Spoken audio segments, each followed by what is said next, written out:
என்றைக்கு தேவன் விலக்கின விருட்சத்தின் கனியை ஏவாள் புசித்து ஏவாளினோடு கூட முதல் மனுஷனாகிய ஆதாமும் புசிச்சாங்களோ, அங்கேயே மனுஷனுக்கும் மனுஷிக்கும் சேர்த்தே சாபம் வந்துருச்சு.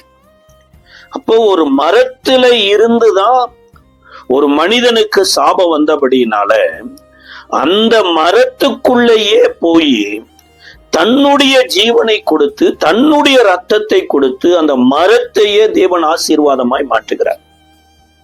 இப்ப இயேசுவினுடைய இந்த சிலுவை மரணம் எனப்பட்டது முன்னமே நியாயப்பிரமாணத்தின்படி எழுதப்பட்டு இருந்தாலுமே அவர் சிலுவையில் அறியப்படும்படியாகவே மனுஷ சரீரத்தை தேவன் படைத்திருக்கிறார். பாருங்க, யோசிச்சு பாருங்க, கைகள்ல அந்த எலும்புகளுக்கு கேப்ல அந்த ஆணிகள் ஊடுருவி போக வேண்டும் என்று ஆதாமையே தேவன் அப்படித்தான் படைச்சிருக்கிறார். கையே அப்படித்தான் தேவனால் படைக்கப்பட்டிருக்குது, காலே அப்படித்தான் படைக்கப்பட்டிருக்குது.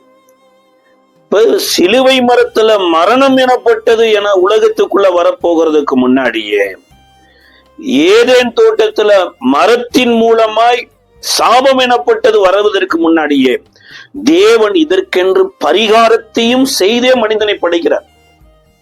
இயேசுவுக்குள்ள இருந்துதாங்க உங்களுக்கும் எனக்கும் இந்த ஜீவன் வர வேண்டும் என்று தேவன் முன்னமே முன் குறித்தபடியினால இப்பேற்பட்ட மரணத்துக்குள்ள தேவன் கொண்டு போகிறார்.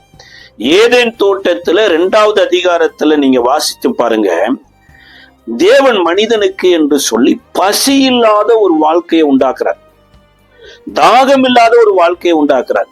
அதாவது தாகம்னு ஒண்ணு வர்றதுக்கு முன்னாடியே 4 ஆறு உள்ள ஓடிட்டு இருக்குது, பசின்னு ஒண்ணு வர்றதுக்கு முன்னாடியே பல ஆயிரம் மரங்கள் இருக்குது, பல லட்சம் கனிகள் விளைஞ்சிருக்குது. அப்ப மனிதன் ஏதேன் தோட்டத்துல இருந்த போது மனுஷனுக்கு பசி எனப்பட்டதே கிடையாதுங்க. அதான் தேவனோடு நடக்கிறது தான் பாருங்க அவருக்கு கிடைத்த மிக உன்னதமான ஒரு அனுபவம். ஒரு பசி இல்லாத ஒரு வாழ்க்கை, தாகம் இல்லாத வாழ்க்கை, மகிமை நிறைந்த வாழ்க்கைக்குத்தான் மனிதனை ஏதேன் தோட்டத்துல படைக்கிறார். படைத்ததுக்கு அப்புறம் தான் தேவனோடு ஏதேன் தோட்டத்துக்குள்ள மனுஷன் வர்றான், தேவனோடு மனிதன் சஞ்சரிக்கிறான், தேவன் மனிதனோடு பேசுறாரு. தேவனேதான் நீ தோட்டத்தில் இருக்கிற சகல விருட்சத்தின் கனியும் புசிக்கலாம் என்கின்ற ஒரு டாபிக்கை கொண்டு வர்றார். அப்ப தேவன் இந்த டாபிக்கை கொண்டு வரலைன்னா மனிதன் புசிக்காதவனாகவே, பரலோகத்துல எப்படி அங்க புசிப்பும் குடிப்பும் இல்லையோ பரிசுத்தாவினால உண்டாகிற மகிழ்ச்சி இருக்குமோ அதே மாதிரி இந்த பூலோகத்திலேயும் ஏதேன் தோட்டத்திலேயும் அப்படியே வாழ்ந்திருக்கலாம். ஆனா தேவன் தான் இதை கொண்டு வர்றார். அவர் கொண்டு வந்ததுல இன்னொன்னு என்னதான், தோட்டத்தில் இருக்கிற நன்மை தீமை அறியத்தக்க விருட்சத்தின் கனியை புசிக்க வேண்டாம், இதை புசிக்கும் நாளில் சாகவே சாவாய் என்று சொல்லி வேண்டாம் என்கின்ற ஒரு கான்செப்டை உள்ள கொண்டு வர்றார். எல்லாவற்றையும் செய்ய ஒன்ன மாத்திரம் செய்யாத. ஏன்?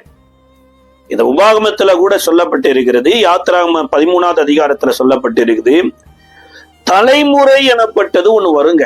அதாவது தேவன் தற்காலத்திற்கான தேவன் மாத்திரமல்ல, சதா காலத்திற்கும் தேவன்.